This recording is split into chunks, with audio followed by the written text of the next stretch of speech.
LRS implement చేస్తాము అని చెప్తే కోర్టుకు పోయి మరి ఆపినటువంటి నాయకులు కాంగ్రెస్ పార్టీ నాయకులు. ఆనాడు ఏమన్నారు? నో ఎల్ఆర్ఎస్ నో బీఆర్ఎస్ అన్నారు.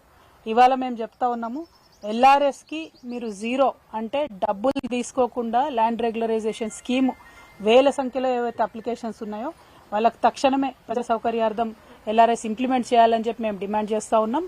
మా గౌరవ పార్టీ అధ్యక్షులు నిన్న పిలిపించారు. రేపు బీఆర్ఎస్ పార్టీ నుంచి అన్ని మున్సిపాలిటీలలో కూడా రాష్ట్ర వ్యాప్తంగా ధర్నా చేయబోతా ఉన్నాం.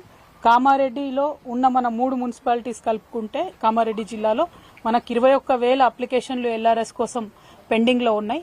ఆ 21,000 అప్లికేషన్స్ కూడా తక్షణమే పరిష్కరించాలని, అసలు ₹1 కూడా ప్రజల దగ్గర తీసుకోకుండా పరిష్కరించాలని మేము ఈ ప్రభుత్వాన్ని డిమాండ్ చేస్తూ ఉన్నాం.